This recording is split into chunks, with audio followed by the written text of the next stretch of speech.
Okay, I'm Randy Anderson. On behalf of our leadership team here at Science, Scripture, and Reason, I'd like to welcome you to our November 2025 meeting, and we're delighted to have Dr.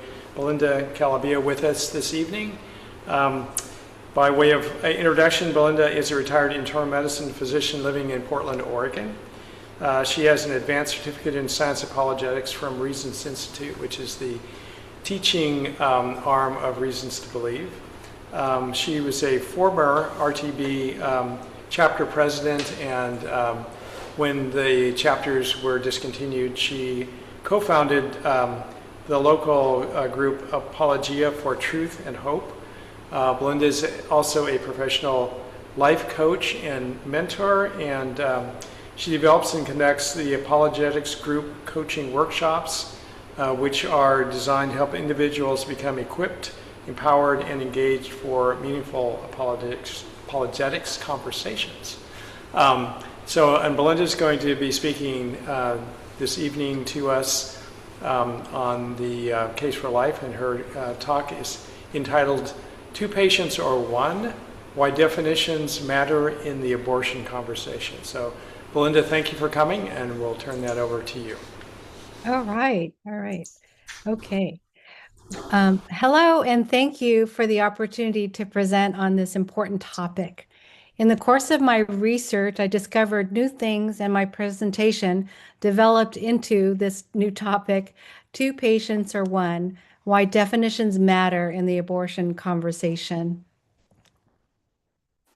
Okay, let's see.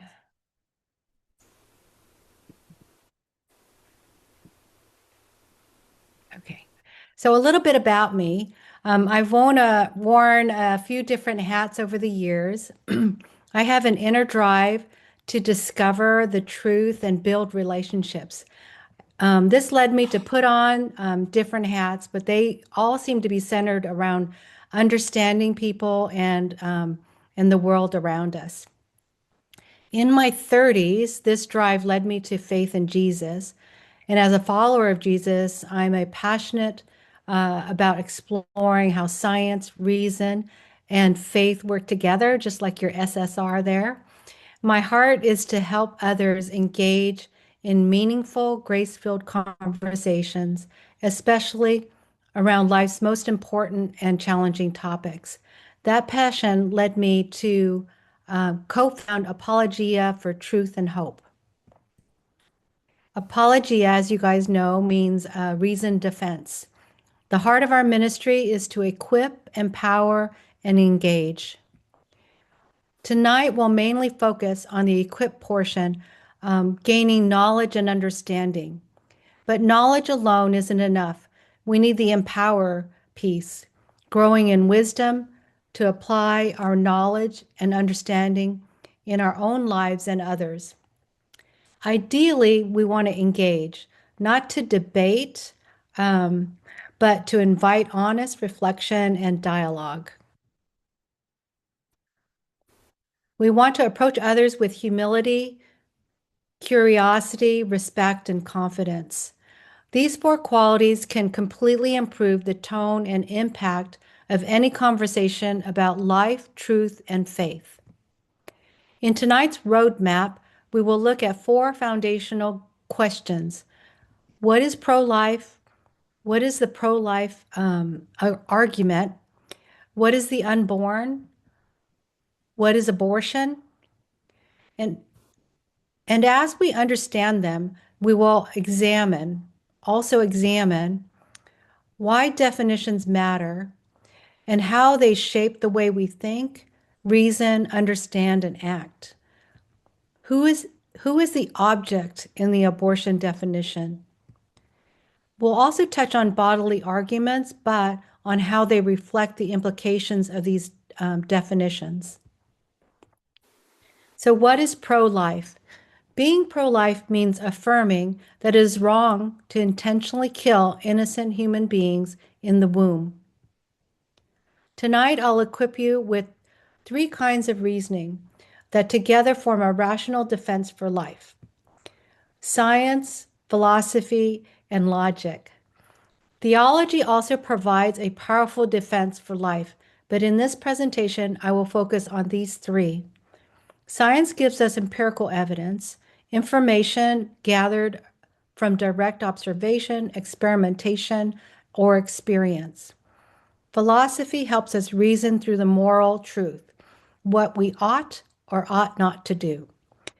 Logic connects the evidence to sound conclusions.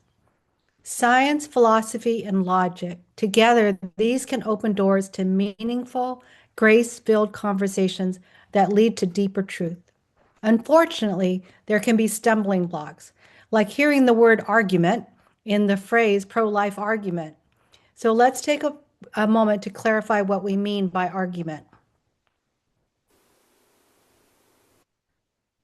When we hear the word argument, many picture a heated debate or a personal fight.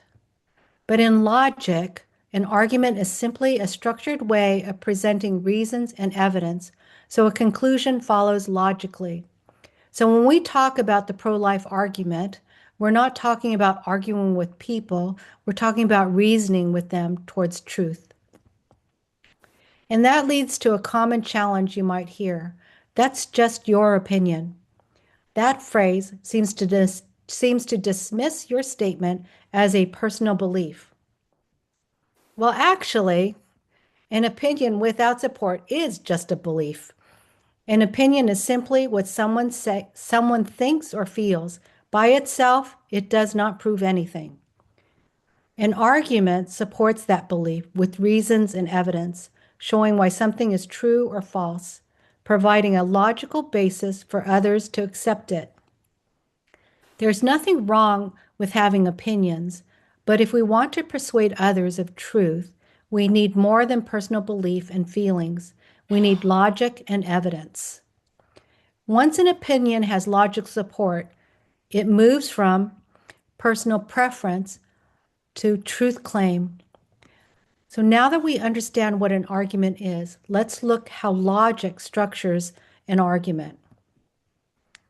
The pro-life argument is a deductive moral argument in the form of a syllogism. Deductive meaning that if the premises are true, the conclusion must follow. Moral because it deals with what we ought to do or not do. It brings together the science, philosophy, and logic, each supporting a different part of the argument. Before diving into the pro-life argument, let's look at what a syllogism is and how it works. Okay, so a syllogism is a three-part logical argument with two premises and one conclusion. Each premise makes a statement that can be either true or false. The conclusion is the central claim, and that's what the argument seeks to prove. If both premises are true and the reasoning is valid, the conclusion is said to be certainly true. Another phrase that's used is you'll hear is the conclusion necessarily follows. So our goal is to demonstrate that by reasons, evidence, or facts, the premises are true. Now let's apply that structure to the pro-life argument. Here is the pro-life moral deductive argument. Premise 1, it is wrong to intentionally kill an innocent human being. Premise 2, abortion intentionally kills an innocent human being.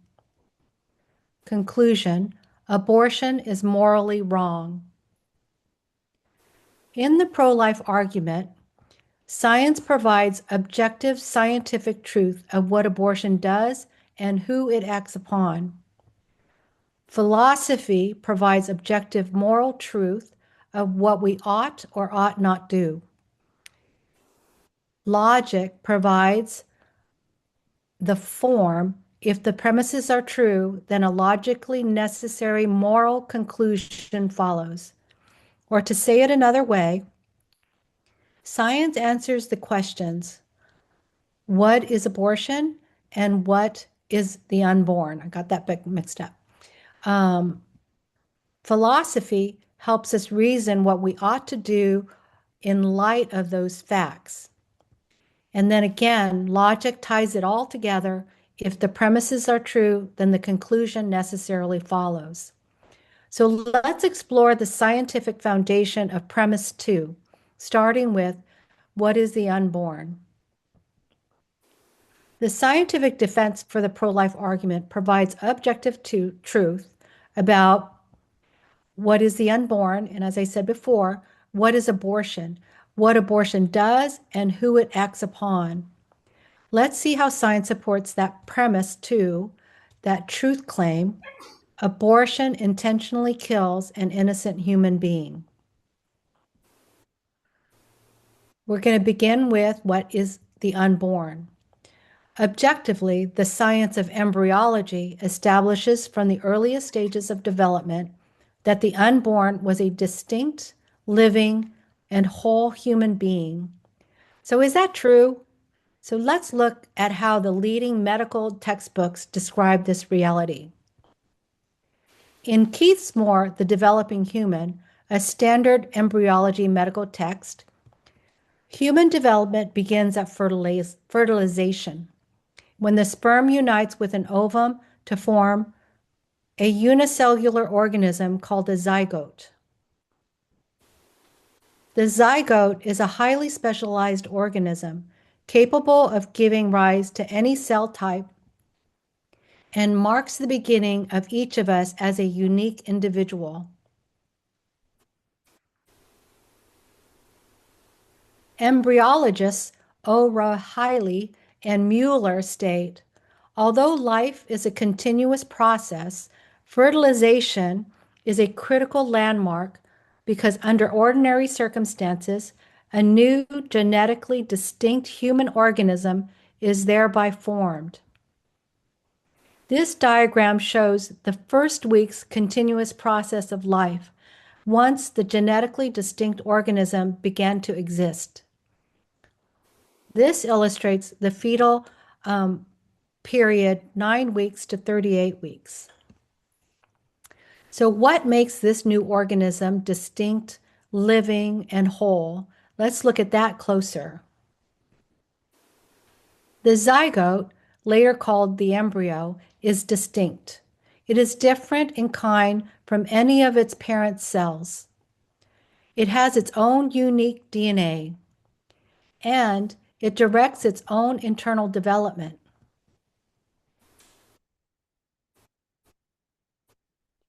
The zygote embryo fetus is alive. It is responding to stimuli, metabolizing, and growing via cellular reproduction. And it's a whole human organism, not part of another entity, but an immature human, a whole human organism. In other words, human life doesn't begin at some later stage. It begins as the same individual developing through time. You didn't come from a zygote, you once were a zygote. You didn't come from an embryo, you once were an embryo. Human development is continuous, with no fundamental change in identity at any stage. Secular pro-life advocates recognize this continuity as well. Here is a simple but powerful visual. This image from secular pro-life captures that truth beautifully. An acorn is not a tree, and an embryo is not an adult. Different stages of life, same organisms. So let's summarize. Embryology establishes the objective truth that from the earliest stages of development, the unborn and you were distinct, living, whole human beings. Science also tells us who abortion acts upon. So if the unborn are human beings, then premise two, abortion intentionally kills an innocent human being. So That rests on scientific fact, not personal belief. Now that science has defined who the unborn are, we'll turn to the next question. What is abortion? Now, so let's explore what science tells us about abortion, physiologically and clinically. To understand the reality of abortion, we first look briefly at what is normal, the maternal fetal attachment, which is designed to sustain life. The diagram illustrates the normal maternal fetal attachment, the anatomy and physiology of the placenta. The placenta is the major exchange system between the mother and the unborn. This attachment is designed for life. It supports, nourishes, protects the developing human being.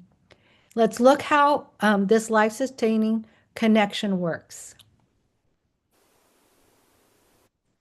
Oxygen, water, and nutrients pass by diffusion from the mother to the fetus. Waste products, like carbon dioxide, diffuse from the fetus to the mother. This maternal fetal attachment illustrates the connected relationship between the mother and unborn human. Now, here are the physiological mechanisms that cause maternal fetal separation and lead to fetal death. Hypoxia, that's loss of oxygen, placental dysfunction, genetic abnormalities, hemorrhage, infection, metabolic causes, and cardiac compromise. So now that we understand what physically causes fetal death, let's connect that to what induced abortion methods actually do. These are the major categories of induced abortion: medication abortion, vacuum aspiration, dilation and evacuation, labor induction abortion, and lethal injection. Each method has either acts either hormonally, chemically, mechanically, pharmacologically, or directly. Now let's correlate these induced abortion methods to the physiological mechanisms that cause fetal death. Medication abortion causes placental separation, cutting off oxygen and nutrients. Vacuum aspiration and DNA cause loss through mechanical disruption.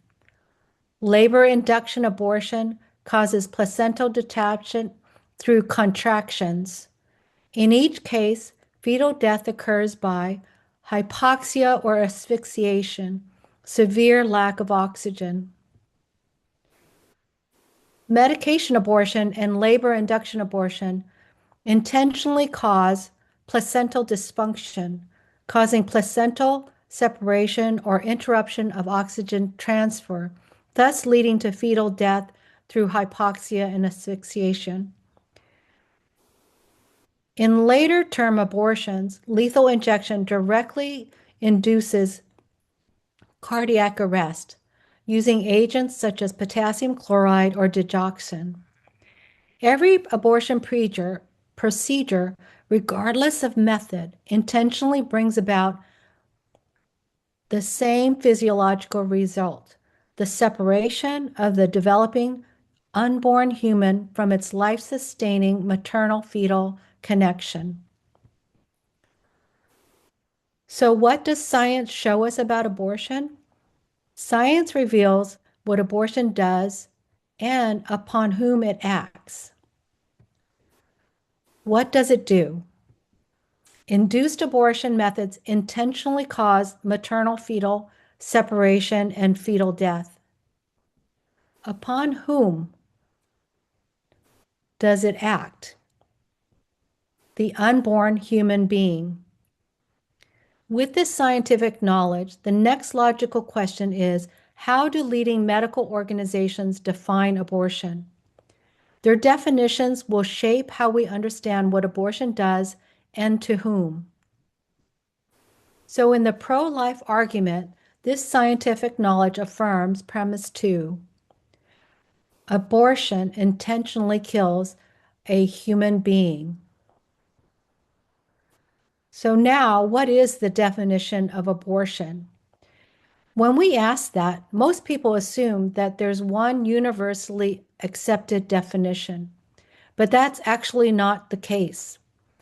Different medical organizations define abortion in very different ways, and these differences shape how medicine, society, you and I understand abortion clinically and morally. Why do these definitions matter? Definitions shape how we reason about moral reality. The way we define abortion determines what we understand, what it does, and to whom. And that understanding guides the conclusions that we draw. So if we define abortion as something done to a human patient, we will reason one way. If we define abortion as a procedure performed on a medical condition, we will reason very differently. So before we can evaluate abortion morally in premise 1, we need more clarity about what abortion is in premise 2. Before we compare these medical definitions, there's one concept that will help make sense of everything that we're about to see. And that's the idea of the object of medical action. In clinical ethics, the object refers to the target of the intervention, the entity the action is being performed upon. So the question is, who or what object is the action directed upon? If the object is a patient, we speak in terms of care, protection, and moral duty. If the object is a medical condition, we speak of interventions, managements, and outcomes.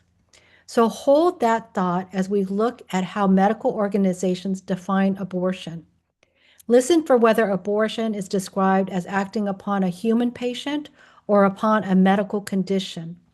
Consider when the object changes, the meaning of care changes, and the meaning of morality changes. For the definitions, I'll read the statements actually as written, simply so we can evaluate the language accurately and fairly. Notice, though, the bulleted key words and phrases. The CDC states legal induced abortion is defined as an intervention performed within the limits of state and jurisdiction law by a licensed clinician intended to terminate a suspected or known intrauterine pregnancy and that does not result in a live birth. Notice the intent language. Intended to terminate does not result in a live birth. Notice who the object is here, the unborn intrauterine pregnancy. Now, compare this with the next medical organization's approach to the definition. The American Association of Pro-Life Obstetricians and Gynecologists, APLOG, approaches the term abortion cautiously, noting that it is a vague term with a multitude of definitions depending on the context. For precision, APLOG recommends intentional feticide when referring specifically to medical acts intended to cause fetal death. And if the word abortion is used, preface it with induced, consistent with the CDC definition. APLOG's concern is clarity. Now let's look at their full definition. They state, abortion is defined as feticide, any drug, device, or procedure used to ensure the death of the human being in utero before, during, or in the process of separation of the mother and her embryo or fetus, or the unnecessary delivery with intentional death of fetus/neonate. Notice the explicit object, the human being in utero, and the intent description. Ensure the death and intentional death. So now let's see how two additional prominent medical organizations define abortion. Notice how they frame and describe what abortion does and to whom. As we compare definitions, the wording becomes important. In 2018, the American College of Obstetrics and Gynecologists, ACOG, defined abortion this way. Induced abortion is an intervention intended to terminate a pregnancy so that it does not result in a live birth. Notice their language clearly identifies abortion as an act with the intent to terminate so that there is not a live birth. I will share sequential ACOG definitions from 2018 to 2025. Notice how their framing shifts after the 2022 Supreme Court decision in Dobbs, which returned all regulation of abortion care to individual states. Okay, let's see one other medical organization and how they define abortion. The Society for Maternal Fetal Medicine in 2023 affirmed ACOG's framing and expanded it. The medical literature is unequivocal and no dispute exists within the medical community. Abortion care is an essential component of comprehensive reproductive health care. Abortion care is life-saving and life-sustaining. Notice the language shift. Abortion is now framed as essential health care that is life-saving and life-sustaining, not as a procedure acting upon a human being in utero. By 2024, ACOG documented their revised definition in their Guide to Language and Abortion. They state, abortion is a medical intervention provided to individuals who need to end the medical condition of pregnancy. So what is abortion? A medical intervention. What does this intervention act upon? The medical condition of pregnancy. The object of the abortion is no longer understood to be the unborn human patient. Instead, the condition of pregnancy is the object.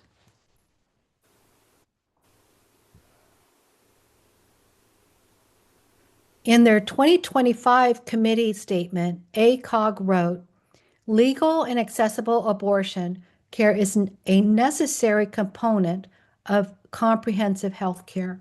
All abortions should be considered medically indicated. The reasons patients choose to terminate pregnancies are diverse and complex. Every abortion is performed for a therapeutic reason. Notice the object shift. The unborn disappears linguistically and medically. So if we follow ACOG's progression, we see a movement from intended to terminate a pregnancy to necessary health care provided to the individual who needs to end the medical condition of pregnancy. One patient, the pregnant patient, with the condition of pregnancy. What happens when their definition shifts the object of abortion from acting on a human patient to acting upon a medical condition of pregnancy?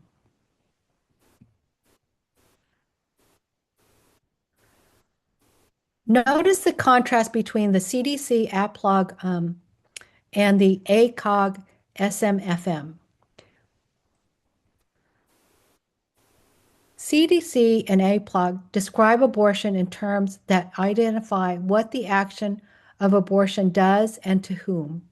It's an intentional fetal death, not a live birth, feticide, human being. In their framing, the object is the unborn human patient.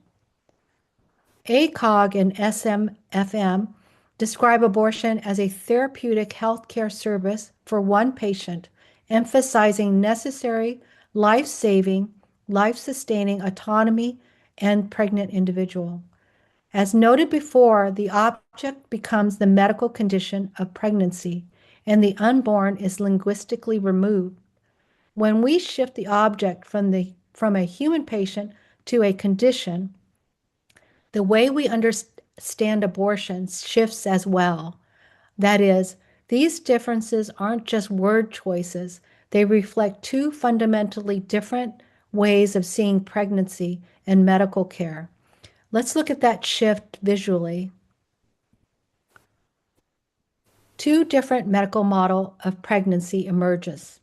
The two-patient model, which is historically assumed by medicine, recognizes both the mother and the unborn as patients. It is relational. The object of medical action is the human patient. Moral grounding is intrinsic human value. The clinical intention is protecting both lives. Ethical duty to care, protect, preserve, and sustain. The emerging one-patient model of pregnancy focuses on one patient, the pregnant individual. The object of medical action is now a medical condition of pregnancy. Moral grounding is autonomy and preference. The clinical intention upon the object is to manage, resolve, and the condition. Ethical duty is preserving autonomy, providing intervention and outcomes. So when the object changes, moral grounding changes. The clinical intent, ethical duty, and actions change. To review, what does science and linguistics of the CDC APLOG and at least 2018 ACOG affirm in the pro-life argument? Premise 2. Abortion intentionally kills a human being. Now that we know what abortion is, let's clarify what abortion is not. In their definition, the CDC clearly states what an induced abortion is not.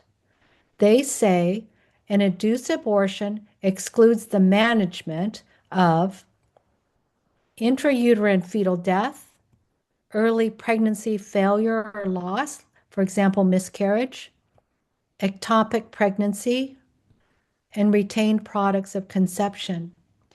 Here they are identifying situations where medical intervention may be needed after a natural fetal death or when a pregnancy cannot continue safely. This distinction matters because many people believe that the management or the treatment of these specific situations are abortion. These are methods of treatment in these situations and are not defined as abortion. They are classified differently because they have different intentions and different objects.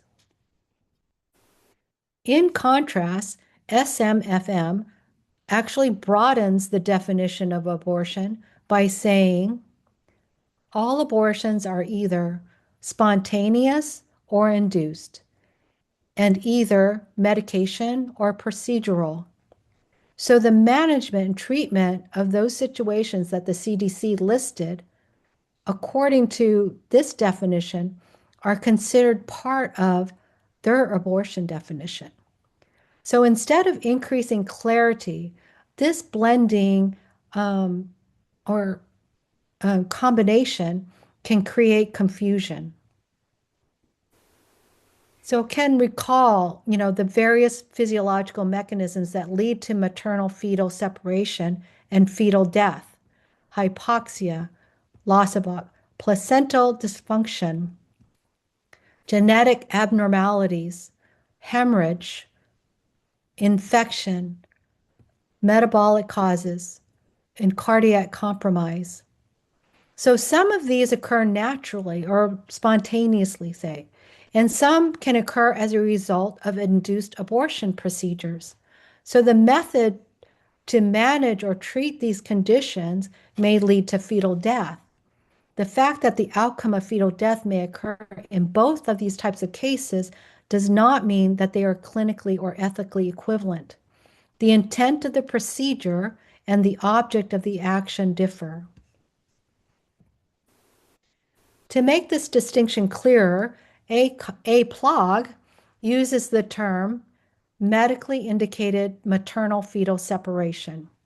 And what that is, it factually describes situations where a serious maternal or fetal condition requires separation in order to protect life or preserve long-term health of one or both patients. Notice the intent of treatment is not to intentionally cause fetal death, but in response to a life-threatening medical crisis, the intent is to protect the life or preserve the long-term health of one or both patients. APLOG clarifies medically indicated maternal fetal separation. Abortion is not defined as treatment to separate the mother and her embryo or fetus in situations which cannot be mitigated in any other way. For example, ectopic pregnancy or early intrauterine fetal death. Again, in these situations, the intent of treatment is not to cause fetal death, but to respond to a life-threatening medical crisis. The unintended outcome of the treatment may lead to fetal death, but it was not the intent of the procedure. As such, and contrary to ACOG and SMFM, these treatments are not defined as abortion. Science and linguistics affirms that abortion kills a human being. The philosophical question arises, when is it ever morally justified to intentionally kill an innocent human being?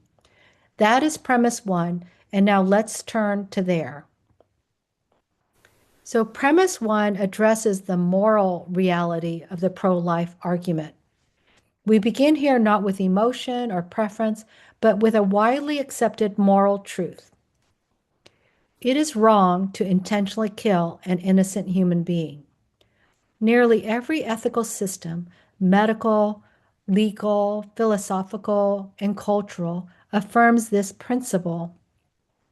Almost everyone agrees that intentionally killing an innocent human being is wrong. So the real question is not whether killing innocent human beings is wrong. The refined question is the unborn an innocent human being? Since the linguistics and science confirm the unborn are human beings and that abortion is an intervention that intentionally kills these human beings, this knowledge now leads us to the moral question. If the unborn is a human being, what are we permitted to do to it morally? To answer that, we need to clarify what we mean by wrong and innocent. In premise one, we use the term wrong. When we use that, we are referring to a moral, objective reality, something that is objectively true for all people in all places at all times. We are not referring to a personal preference or a subjective feeling. A clear example, well, hopefully that everybody agrees on, is that torturing babies for fun is wrong. It is not wrong because of a cultural or personal preference. It's wrong because we recognize it as a moral fact. Innocent in this context means not guilty of wrongdoing. It does not mean perfect or naive. It simply means someone who has done nothing to deserve being intentionally harmed. And that is why this matters. The unborn have not wronged anyone. They have committed no crime. They are innocent human beings under development. So the question in front of us becomes, if it is wrong to intentionally kill an innocent human being, and the unborn are innocent human beings, what are we permitted to do to it morally? What ought we do or not do? So let's revisit the difference between intentionally killing and an unintended death. As we enter into this moral reasoning, we'll look at this intentional killing versus death that it's unintended. Because intent matters, right? It determines the moral meaning of an action, not merely the outcome. In the situation of treating an ectopic pregnancy or separating mother and fetus in a medical emergency, the intent is to preserve life, not to intentionally end one, even if unintended death results. Unlike induced abortion, this type of treatment is not abortion. And this is why knowing what the object is important. The moral meaning of action, that medical procedure, depends on both the object and the intent. Along with intent, the moral meaning of abortion depends first on identifying the object, the entity the action is directed upon. Is the action directed toward a human patient or toward a medical condition? What ought we do or not do to a human being or a medical condition? Recall the two medical models of pregnancy. Notice the shift. When the object changes, moral grounding changes, the clinical intent, ethical duty, and actions change. From two patients to one, from object unborn human to condition of pregnancy, from moral intrinsic value to autonomy and preference, from intent to protect lives to managing and ending condition, from duty that is care and protect to duty of autonomy, intervention, and outcomes. The moral response to the question, what ought we do or not do to an innocent human being or a medical condition, depends on which definition and subsequent moral grounding you base your understanding and actions on. So let's explore how this is playing out now in real time in the bodily rights arguments. Let's seek to understand them. We're now turning to what is widely considered the strongest pro-choice argument, the bodily rights argument. This argument begins with the agreement that, yes, the unborn is a human being. The disagreement isn't biological. Instead, the argument says, even if the unborn is a human being, a woman has the right to control what happens to and in her body. Therefore, she has the right to refuse the unborn to remain dependent on her. The argument centers on autonomy, freedom, and control of one's body. They're values that are important. These are values that are important, and they do deserve respect. The question, though, is how do these values influence their perspective and understanding and actions?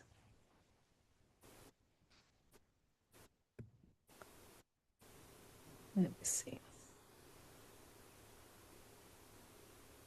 How do they define the act of abortion on the object within the pregnant individual? How do they determine what they ought or ought not do? To understand this argument clearly, we need to distinguish between two very different kinds of actions: refusing support versus intentionally killing. They are not morally the same. To evaluate the bodily rights argument fairly, let's distinguish between these two very different actions. The bodily rights argument says no one should be forced to use their body to sustain another person's life, and many of us agree with that. We do not legally require kidney donations or forced use of our bodies for the sake of another. But abortion is not simply refusing support. Induced abortion intentionally causes the death of the unborn. It is an active intervention designed to make die, not simply let die. As we saw earlier, induced abortion methods directly led lead to maternal fetal separation and fetal death through hypoxia, asphyxiation, placental dysfunction, lethal injection. Those are intentional acts to terminate and ensure a live birth does not result. It is not defined as the withdrawal of care from a dying or critically ill human. So the question is not whether someone should refuse support. The real question is it morally justified to intentionally kill an innocent human being? That is a very different question than whether we must save someone by supporting them.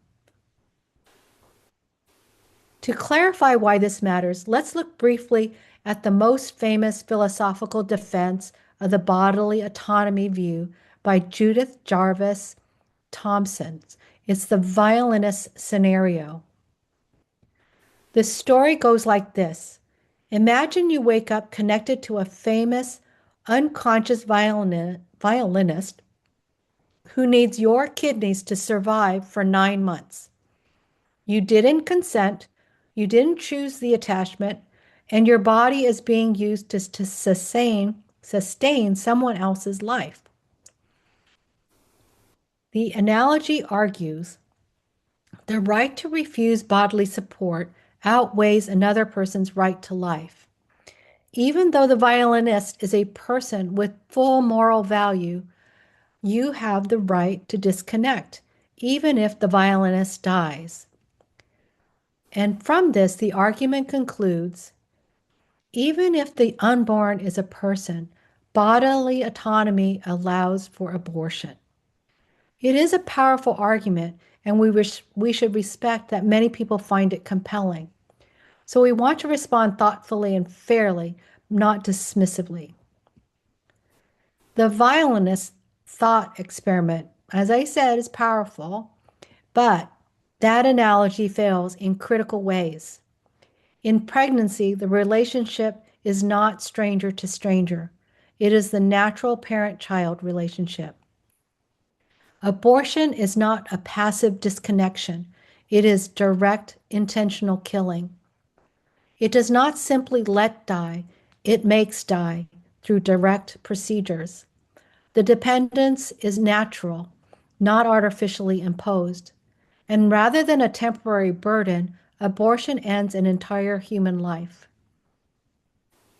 So the analogy compares refusing support to killing, but abortion is not withdrawal. It intentionally ends the life of a human being. And that's why the core question remains, is it ever morally acceptable to intentionally kill an innocent human being? If the answer is no, then bodily rights autonomy cannot justify abortion. So this is not ultimately a question about rights in conflict. It is about the moral difference between refusing support and intentionally killing. And when the object is a human patient, our obligation is to protect, not destroy. So here's the heart of the discussion we've walked through together.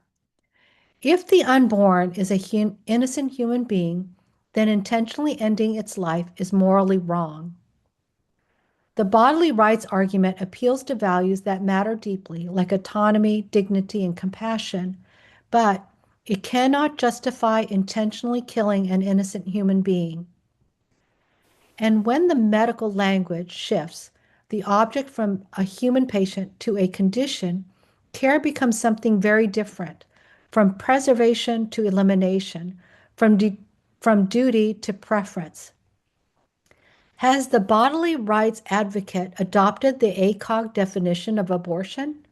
In their minds, do they view the object of abortion as a condition of pregnancy to be managed and resolved, not protected or preserved? So we come back to the very important question, what is the unborn? And as the object of abortion, how is it defined? Here's everything. Here's where everything comes together. The pro-life deductive moral argument for life is simple and logically sound. It is wrong to intentionally kill an innocent human being. Abortion intentionally kills an innocent human being. Therefore, the conclusion logically follows abortion is morally wrong. As we close, let's put the pieces together. As you think about pro-life, begin with how do we define abortion?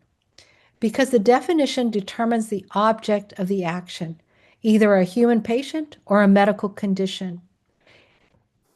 The definitions also shape how we reason morally. When the object is a patient, morality is duty-based. We protect vulnerable human beings, and intentionally ending that patient's life is morally wrong. When the object becomes a condition, the conversation shifts to autonomy, outcomes, and procedures. The unborn disappears linguistically and morally. Definitions shape our personal understanding, how we see ourselves and others and the world, and it shapes our values, which in turn leads to our conclusions and actions. How you define abortion leads you to a two-patient relationship model or a one-patient procedure model. One is based on human intrinsic value and moral duty. The other is based on intervention, outcomes, and autonomy. And no argument grounded in autonomy can justify intentionally killing if the one being killed is an innocent human being. So the heart of the disagreement in the abortion debate is about who the unborn is and what abortion does and to whom, then morally what we ought to do or not do with that knowledge. So where do we go from here? Well, I hope you are equipped and empowered on this topic now and encouraged to engage in conversations with those in your circle of influence. And again, thank you for the opportunity to research and share two patients or one, why definitions matter in the abortion conversation. And I'd like to give shout outs to all these references that I really worked hard on. The Case for Life by Scott Klusendorf, Equal Rights Institute, Secular Pro-Life, and APLOG. I didn't have time to put ACOG in there, but I really did get a lot of information from them. So thank you very much.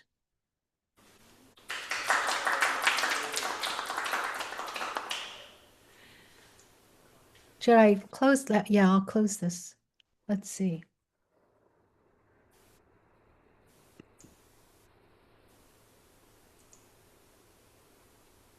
Okay. Well, thank you, Belinda. That was excellent. We have time for questions, so if anyone in the audience has questions, whether on Zoom or here in the room, please come forward.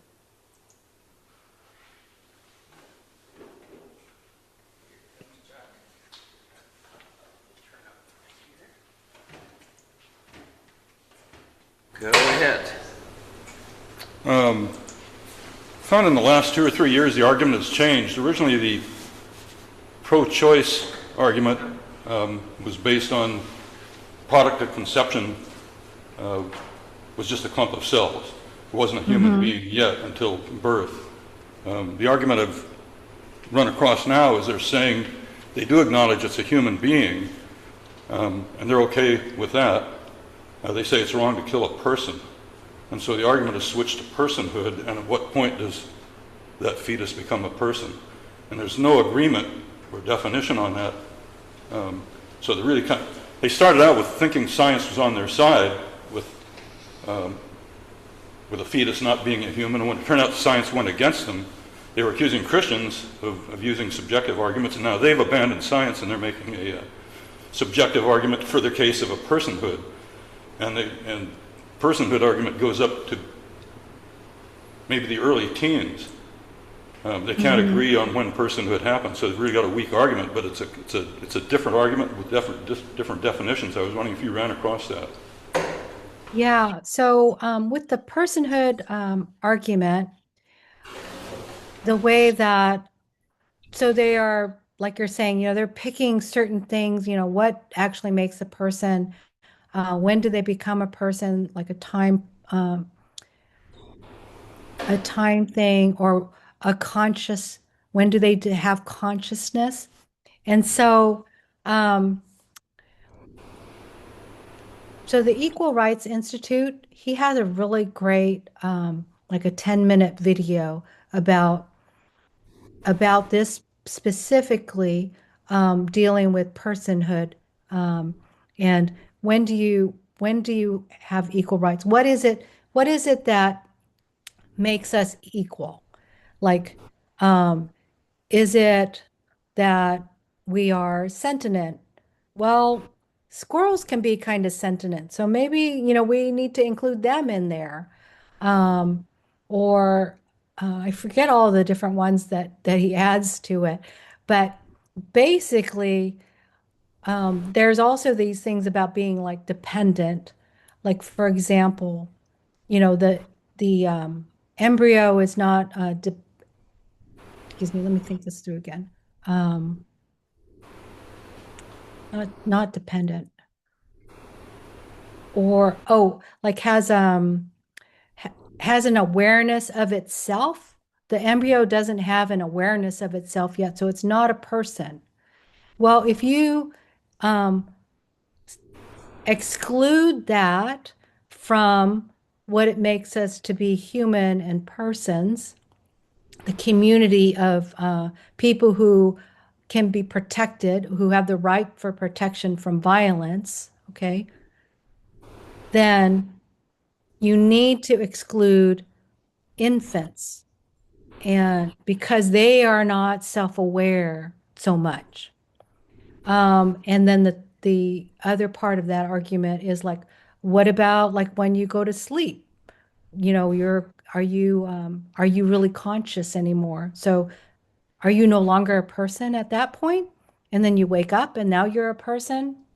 So if what usually will happen is that you can get them to the point where they identify what makes us all equal is that we have equal human nature. And that excludes squirrels, that excludes other, things, but it includes everybody. And by science, they know that that fetus, zygote, is a human.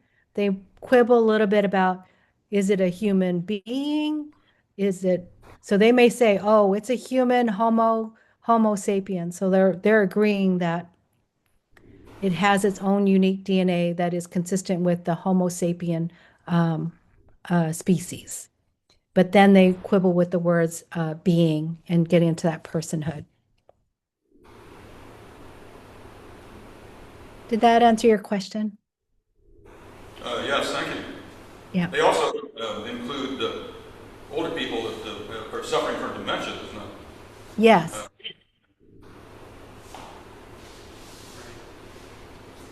But if we have equal rights, and equal rights that we would not be have violence put against us, human nature protects us. If that's the argument, that's the pro-life argument.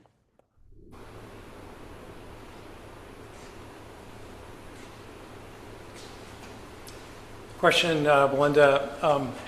What has been your experience in speaking with people who are pro-choice, for instance, or certainly not pro-life, in terms of persuasion? And do you have any recommendations on how to carry on conversations?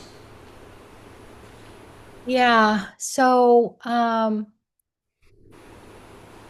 that's a hard one. I mean, because I would say that I'm more open to like having short conversations with them in the sense, like it's a long term kind of relationship.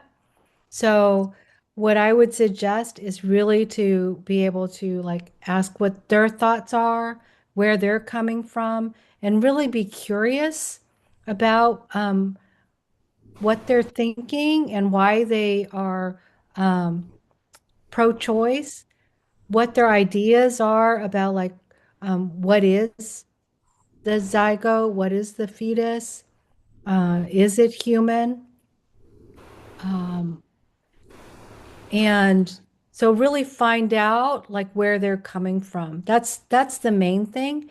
And to come off, not come off, but to really like not be judgmental about it. So in this uh, bodily rights, autonomy um, talk, this thing that I just did. So like in my research, I learned something new.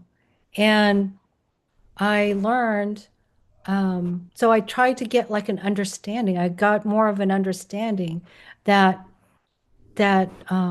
they may not actually see the human being, as a human being anymore because a lot of medical, well, ACOG and them have changed the definition to it being a condition. So their view of it is a lot different, um, like a treatment of a medical condition. So they're disconnected, from it. So so for me, if I can talk to somebody, because that's the most um, prominent argument right now, is to find out if that's what they're thinking, and and then maybe gently be able to say, well, it's not really like a medical condition. It's a it's a patient. It's a human. That's what I would do. Okay, thanks. Yeah, she looks more sweeter than I'm sure you thought about this. To tie scripture, assuming eventually the conversation would go that way. I Yes. mean, you're familiar with the scriptures where God knew us before we were even created. I mean, Yes, yes, yeah. Psalm babies reacting to 139. each other. Maybe you could kind of go over some scriptural support. Okay, well, I'll try from the top of my head, but uh so really like Psalm 139, your intrinsic, your intrinsic value, the imago Dei, we're made in the image of God. So all humans are made in the image of God. That would be like one of the main um arguments that I hold on to when I would speak to somebody about the scripture. Um, those are the two that are standing out to me kind of right now. I have a couple, I know I have more, but my brain is kind of foggy right now. And, for me right now, for this particular uh, audience and such is that I know you guys know the theology, right? And so I want to be able to help you with the the other ways of being able to reach the people in your circle of influence who won't listen to you if you start quoting Bible verses, but they'll listen to you if you are telling them and talking to them with reason and logic and these kind of arguments.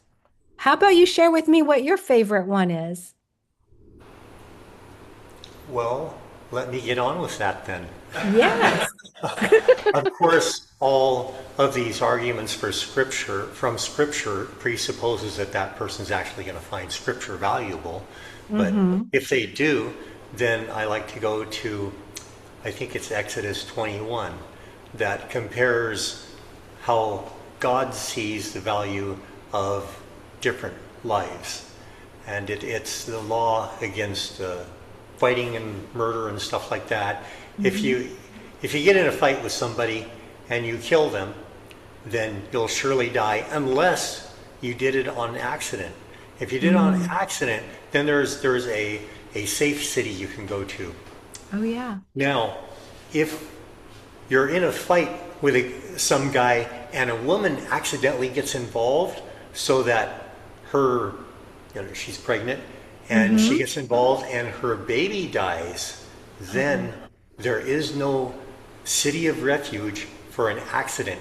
It's straight to the gas chamber. Wow. And there's no, even if it's an accident, you're still dead. Wow. That's how God feels about unborn ones. Wow, that's impressive. Thank you.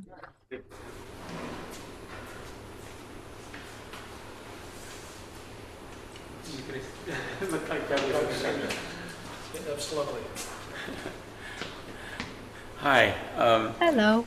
I have never talked to a pro-choice person, so this is from experience, but I have dealt over the years with a lot of political radicals, including myself when I was young. And what I have seen over and over again is that the reasons they give for why they're for peace or whatever their thing is not the actual reason. And so you said, ask the person, okay, what's their reasons for wanting to be pro-choice? And I think that's fine, but the reason they give may not be the true reason. Their reason might be something like they want to be in good with their reference group, their people that they hang out with. Yeah, no, that's absolutely right. When I say about like being curious, it's actually like might not even be about, the what their idea is, but like who are they? Who also are they? And that tends to open up conversations, and it it might not. It might not touch on the abortion issue right away, in a sense, but actually just kind of getting it open to know like who they are, what are they thinking, and then because, like I said, in that thing, it's your values that kind of determine what your next actions are, and so if you can get to the part of like what they value, then you can affirm that uh, in the sense that that is what they value. That's and tell me more about it. Kind of ideas. That's good. That's good. Yeah. Thank you. I am again. Camera up a little bit so you're in the whole picture. Just twist the top, the camera itself. Oh. Point it upward. Yeah, there you go. There you are, handsome. I had one interesting conversation a while back. Didn't think of it till just now, but I was talking to someone that was pro-choice. And I said, kind of getting off pro-choice for a minute, let's talk about something else. Do you believe it was wrong to kill Indians because they weren't people, they weren't considered people, or to dehumanize blacks or dehumanize Jews? And they agreed that that's wrong. And I said, so one way you can kill somebody is just to claim they're not a human. And I once said, let's talk about abortion. Like, you're dehumanizing a fetus, so you can kill it, just like Indians, Jews, and blacks are dehumanized. And they really didn't know what to do with that response. That was a thought-provoking one for sure. Yeah. But I think they've thought about that for quite a while now, and that's why they've come up with the personhood and bodily rights, because most are agreeing that the fetus is human. I got one ready too. Go ahead. It seems to me like there are two major realms in abortion. One is the personal, And I was surprised to hear some statistics on how many women have actually had abortions. So when we're actually talking about that, there may be people who we're talking to or who are overhearing our conversation for whom it's Yes. very personal. And it, our compassion and our grace and so forth in speaking with it is very important. And then there's the other side of things, which is the political, and unfortunately it's very politicized. And, people dig in and, it doesn't matter what the reasoning is that they're going to use their false analogies and logical fallacies and biases and all those things that go into bad decisions just because they really want their political side to win. So I guess the question is, how do we balance those things? And maybe it's an individual thing, however you're dealing with people. And then, a side question is that in the political realm, a lot of people want to compromise where abortion's okay in the case of rape and incest, but not otherwise okay. And how, I'm sorry, I'm asking you several questions here, Belinda, but if you could comment on any of those things, be helpful. Thanks. Yeah. Well, first of all, in the personal, and there are a lot of people who have had abortions um, and may still be suffering from the trauma of it in the sense, the sadness of that. Maybe they've come to realize. And so I think being able to share that the gospel, that Jesus came for all of us and that he wants to be able to forgive us if we repent of that, and that he does love us, and that we can be free um,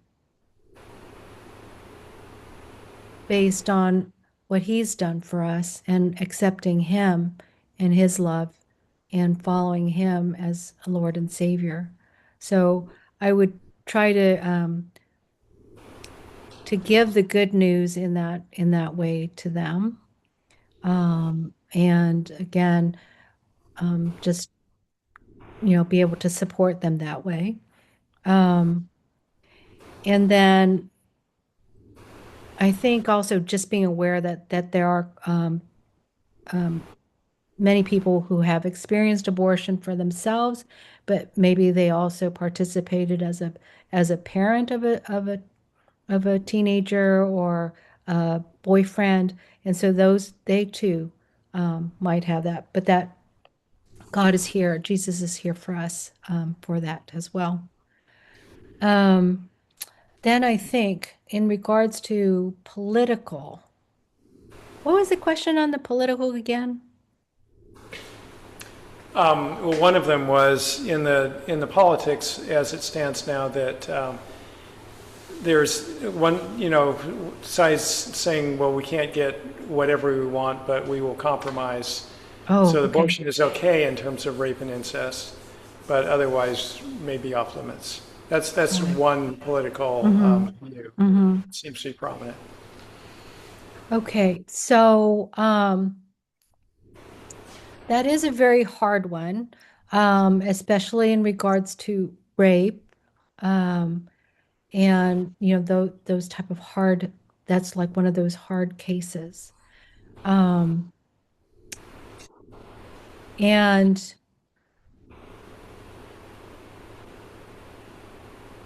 taking the like.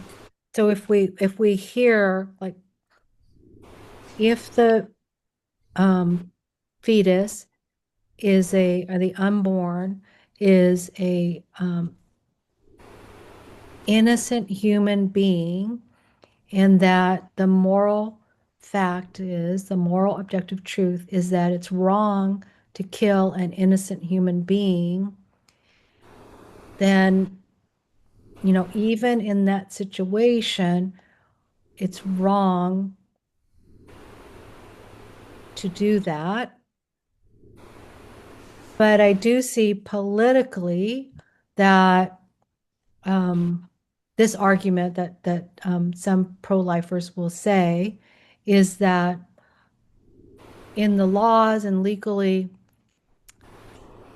if you don't allow, for some flexibility there, then you could lose everything. Like you lose the ability to have the bans on abortions, the limiting of abortions. I think it was Scott Klusendorf that also kind of made it. Well, I don't know if it was him or not, so I won't misquote. But where sometimes you need to allow for some in order to have progress in a positive way, and that you keep continuing on that progress, that you just keep working towards the progress. It might not happen all at once, but to keep moving forward with it. I think that answers your question. Yes, thank you. Uh-huh. Hello again. Rehi. So we were talking about people who believe in scripture before. Yes. What about people who don't believe in scripture? What is their argument that murdering is wrong, except for the idea of the fallback that relates to the law that God's written on our hearts? Say that there again. one? So let me see if I can rephrase that or say, so if they don't believe in scripture, um, then, but they do agree that murdering is wrong, what's their justification for that? Is that right? Yes.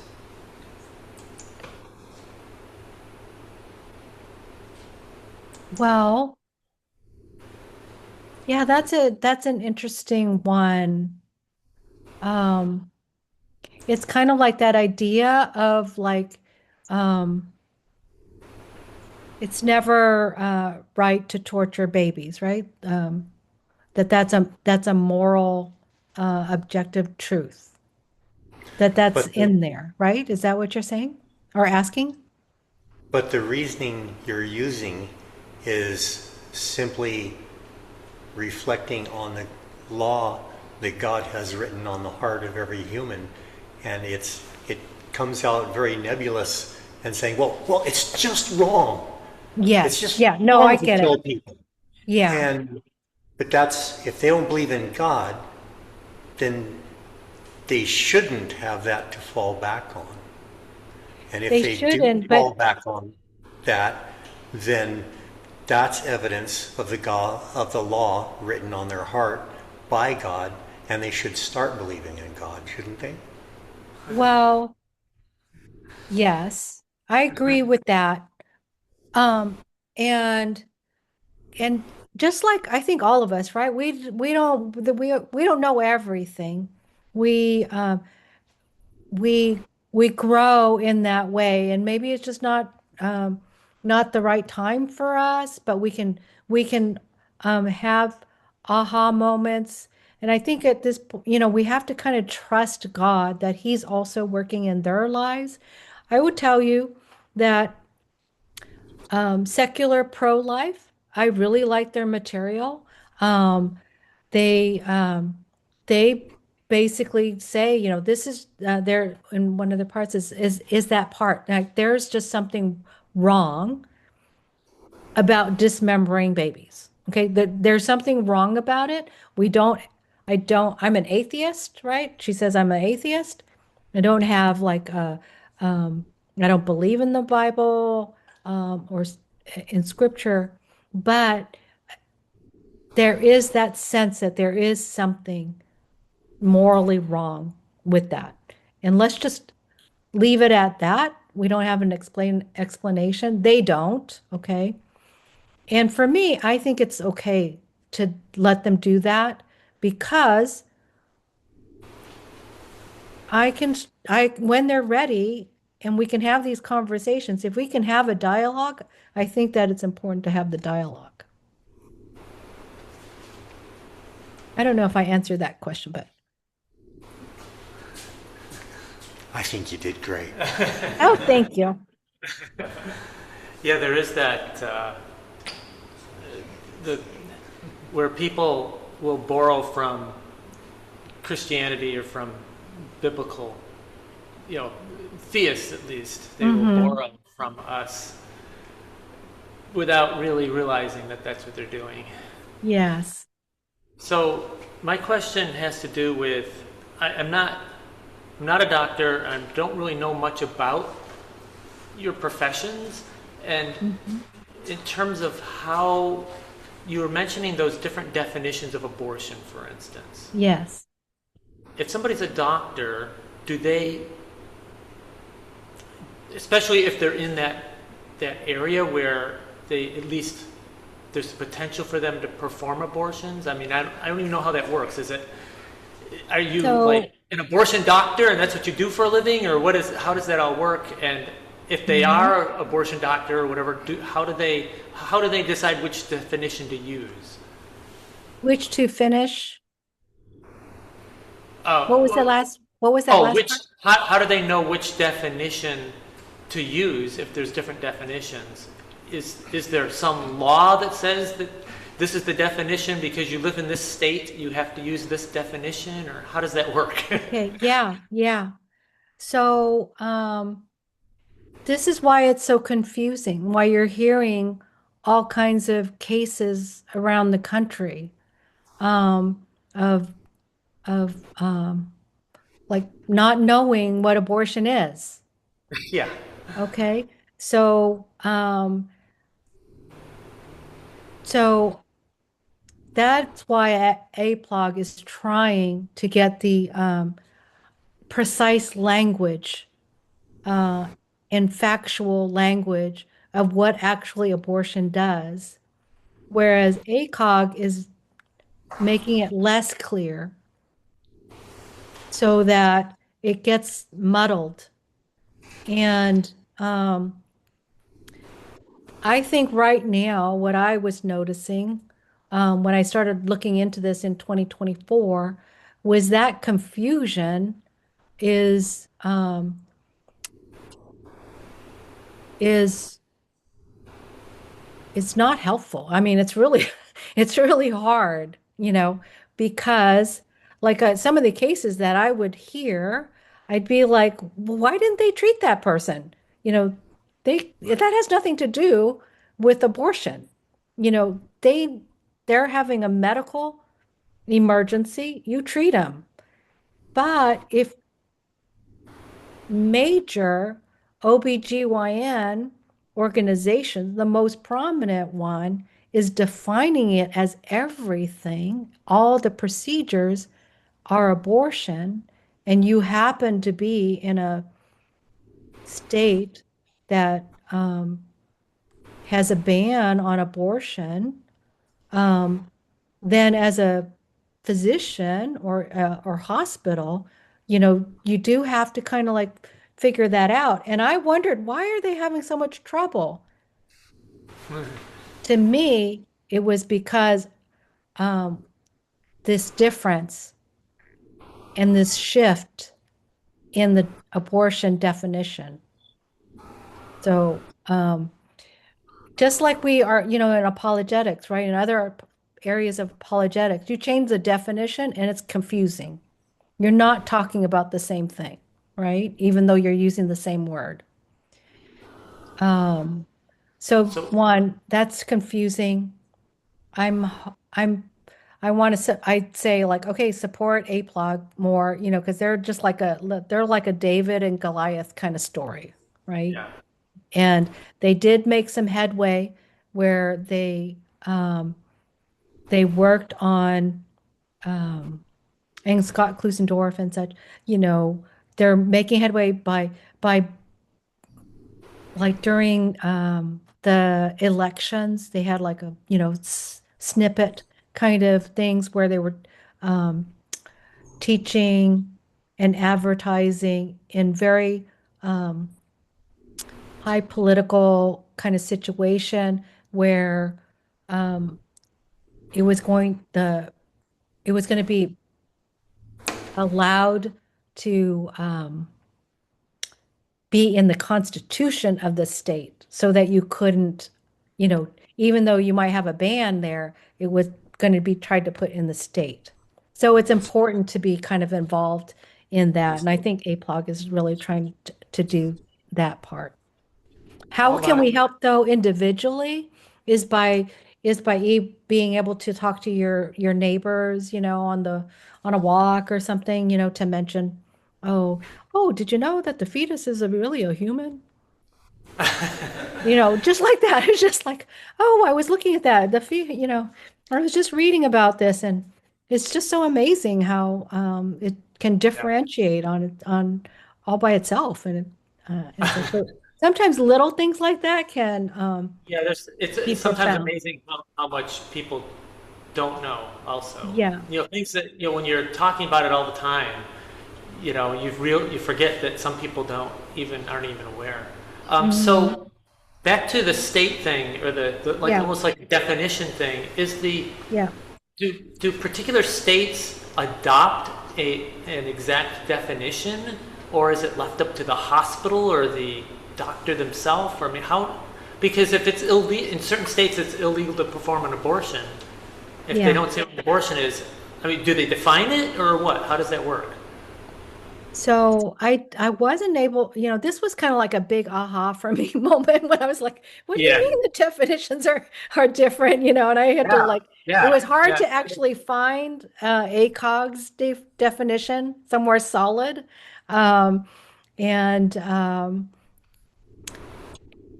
so yeah, I think that I wasn't able to get into like the legal part of it. Yeah, But sure. I think what this was telling me was what a mess. This is a mess, and now I can kind of see why each state is having difficulty. Um, and when the laws get made, you have to be very careful about those. Um, but, this going back to like exemptions for um, rape and such to have those in there. Um, have helped to have those legislation, I think, passed in those other states in those states that have bans, and they're there. There's no ban. I mean, there's no ban a state that says you can't take care of a pregnant woman who's experiencing a medical emergency. Um, or needs medical treatment for her pregnancy. You're saying there are no states that say that? Is that what There you're are saying? no, I'm saying like there are no states that prevent that from happening. Like Okay. no, you are supposed to be able to take care of those women and those pregnancies, Okay. um, just as described by the CDC, that those are not abortions. Right, right. Um, can I ask another question, or is somebody else have something? Okay. I got another question, kind of unrelated. Um, so I've talked to a particular person who Mhm. is kind of pro-abortion in certain ways. Mhm. But what he would say is that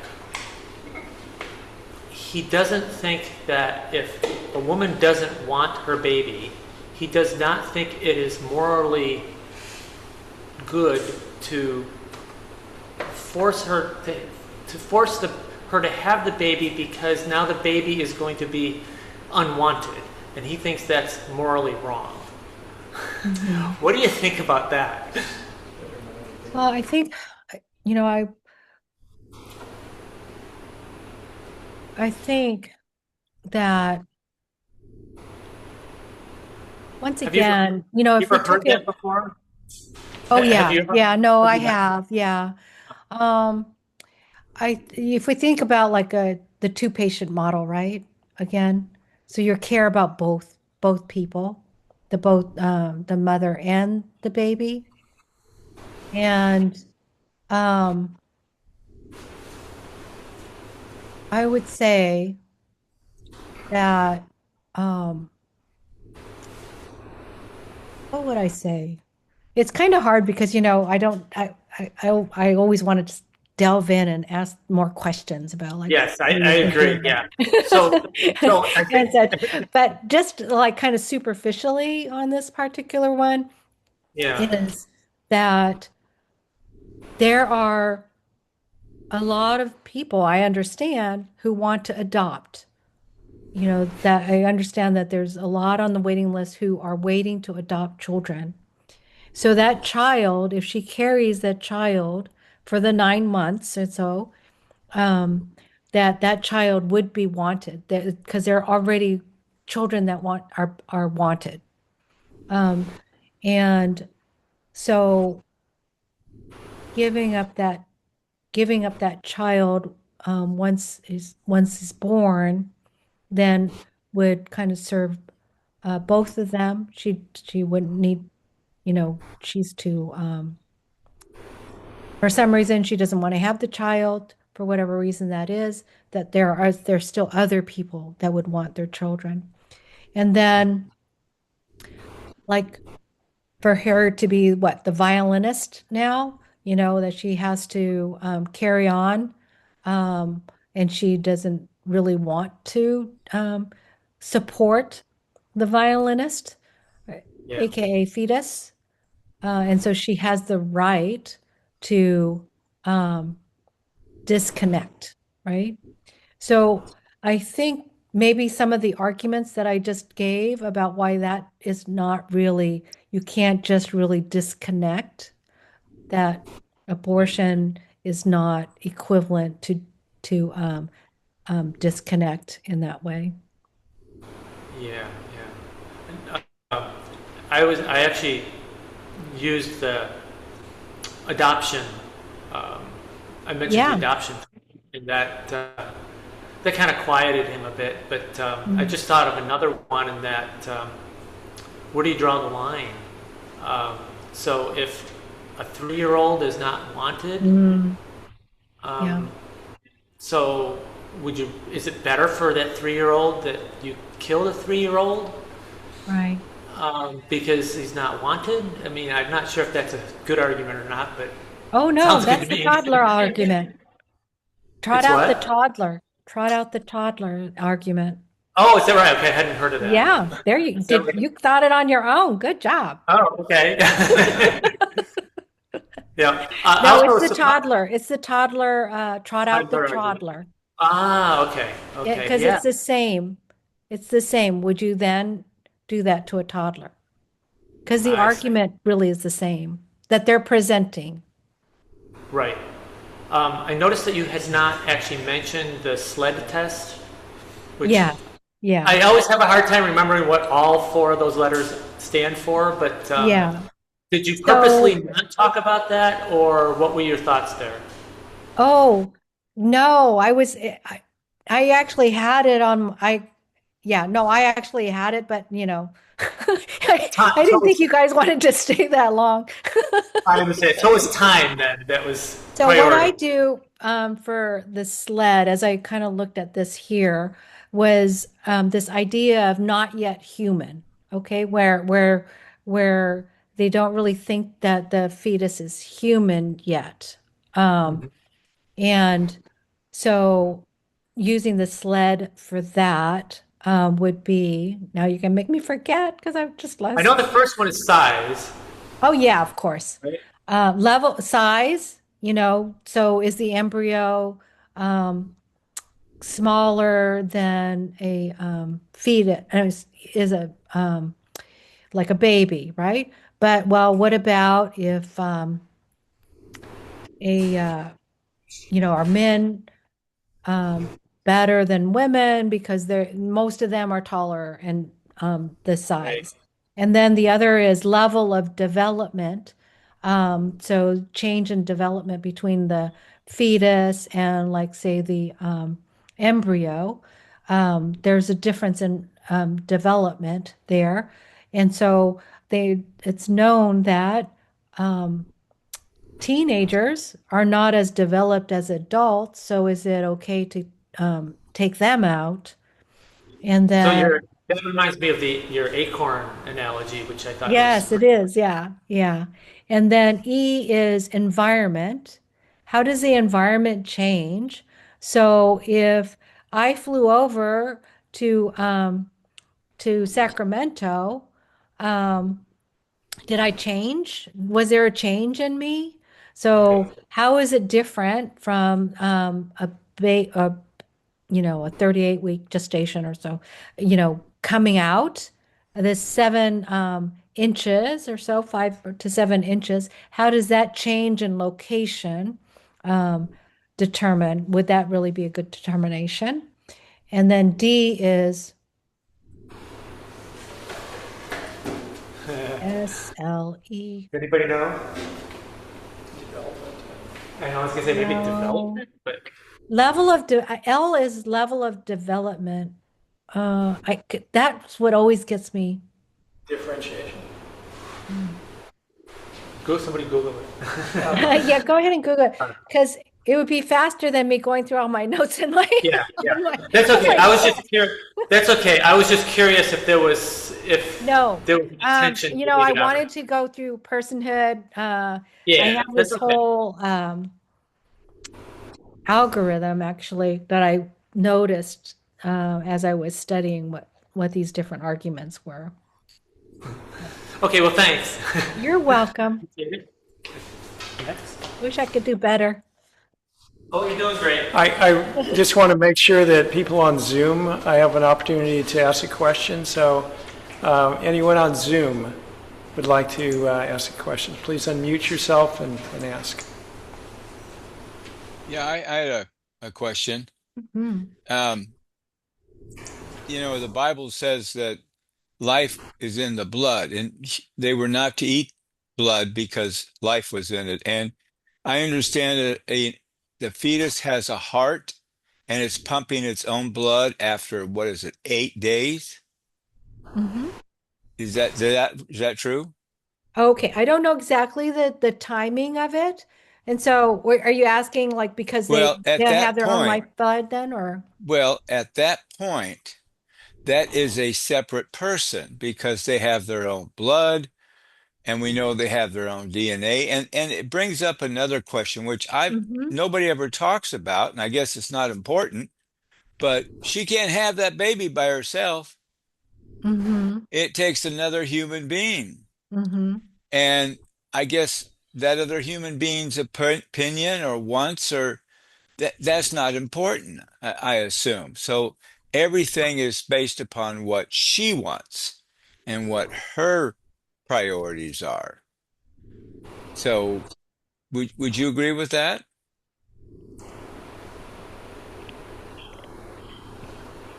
I guess, well, the like in this one patient model that I was noticing is, yeah, it is the pregnant individual, that's being promoted, and that person's autonomy.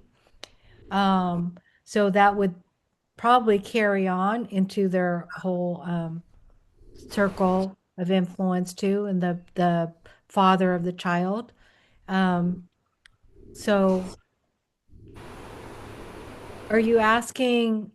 Well, Uh, it's never been an issue in the courts, I guess, and the law and the logic, the arguments. That's never an issue or a consideration, I assume. I think it is an issue. But I like, do you mean like, well, if the father said, well, you need to carry this pregnancy because it's my child, Well, he's got kind of forcing that? 50% ownership. Hmm. Yeah. No, I get it. Yeah. Um, I don't know. It just seems to me I that, don't think it's a non-issue. I just don't think that it's that's not like something they publicize as much, but I would hope that, the two people involved would be in conversation. But I do hear, stories of like, um, or concerns that the father will be pressuring the woman to have abortions. I mean, that's some of the pro-life um, Yeah. arguments. Not pro-life, excuse me, that they're concerned, in regards to the medication abortions, you just don't have that physician contact anymore to be Mm. able to determine, is this person being forced to take these pills? Yeah. Mm. Well, thank you. Yeah, I think you had another question or a comment. Oh, about the blood. Like when does it become a human or like to Well, be it able just to say, seems to me that the infant inside the womb is a separate human being if it has its own heart. It no longer depends upon its personhood for its mother. The only thing the umbilical cord is gives its nutriments. And, it seems to me that that's a separate person at that point. But you already said they acknowledge that it's a separate human. So that's not an argument that they consider important. yeah, I mean, in terms of like, as I was reading, I mean, as soon as you have the fertilization, you might still be in the fallopian tube and traveling along. Changes happen within those fallopian tubes that provide nourishment for that little um, blast of cells, that are also growing and that you get this diffusion of nutrients and oxygen and excretion, of waste products. Um, so, I mean, I agree that actually at fertilization that you are complete, that you are a whole organism, and that you may not have your own, red blood cells, that type of stuff, but you have everything there that you need at that moment. Um, so I don't think that there's any distinguishing time that you become a person. Mm. All of you you're a whole organism right from the very beginning. Everything is there that's needed. And honestly, about how we said that the fetus or the little guy, little guy, um, directs his own development, that is all true. It's all internal. It is directing itself, and it's pretty amazing all the different folding and different ways that it's happening. So that organism is whole right from the very start. Thank you. Anyone else on Zoom want to ask a question?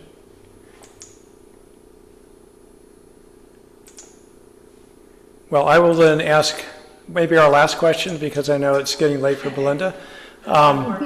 Same time period. I'm okay. Yeah. Maybe it's getting late for us. We're just transferring. I hope it's warmer in there. Did it ever warm up? Well, the room is not particularly warm, but it's not Okay. bad. The question is that obviously the best that we would hope is not to legislate people into not having abortions, but them actually choosing not to have an abortion. And my understanding is that when the fetus is humanized, that makes a significant difference. For instance, Yeah. showing ultrasounds of the baby moving, heartbeats, or showing that they experience pain with some sort of intervention can have a significant impact on the mother. Could you comment on that? Yeah. Um, I think that again, gauging like the person. So I'm more of a one-on-one, small group kind of person. So kind of gauging whether or not that would be helpful for that person.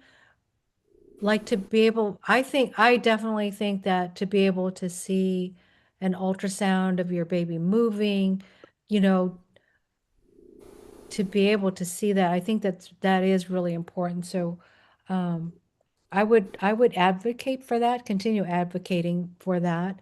Um, and the other thing about, so I'm like, when I first started doing this, I actually was showing a 30-second, I think it was, maybe it was very short film of the products of conception in quotes, right? Um, at different weeks. Uh, and I think that mode is to kind of be able to get people to see the reality. For some people, that's what they need. And then also to kind of bring out that idea of like, there's that idea of there's something wrong here, there's that just deep inside them, there's something wrong. So for different people, it's going to be different, what's going to get them. I don't know necessarily how impactful, like to have dead fetuses, or partial fetuses and big posters around, when people are walking by. I don't know what kind of impact that gives. If that was me, I probably would say that's kind of gross and I don't want to really talk to you. And so you um, don't really have a conversation uh, that would seem to me to be conducive of bringing them closer to an understanding of what's happening. But if you're having a conversation and you have those pictures, and then you can kind of like talk with them. ERI had some like that. Students for Life have that, but they're not blasting it up like that. They're really working on, smaller um, conversations and encounters. Yeah, it sounds like the personal is very important, It and is. being gracious and being caring, and then using the tools when it's appropriate, but only when it's appropriate. I think that's important. Well, Belinda, thank you so much for your time and expertise, and it's been very enlightening and empowering and encouraging as well. So thank you. Yay! Yeah. So we really appreciate you coming. Yeah, it's been great. Thank you guys. And, yeah, very much appreciate it. So thank you. Wish you all the very best in your ministries. And we look forward to seeing you back here again, at least as in the audience, if not in as a speaker. Definitely as the audience. So, You guys always have some good talks. yeah, thank you again. Okay. All All right, and for all of you on Zoom, thanks for joining us. We will not be meeting next month, which is December. So Merry Christmas, a little early to you all. And then we'll be back in January, and our speaker in January will be Ken Wogamuth, who will be back. He had spoke to us a number of months ago, and he's going to be talking about the Grand Canyon, a monument to an old Earth. I think that the Grand Canyon can teach us a lot in terms of Earth's history. And I think it can be very informative. For those of you who have ever been to the Grand Canyon, it's an amazing place. And even for the sites, it's worth coming. So we look forward to seeing you all back the third Tuesday evening in January. And have a wonderful Christmas. Thank you. All right. God Bye, bless. guys. Yeah. Thank you. By the way, D stands for dependency. Oh, I knew it. Thank you.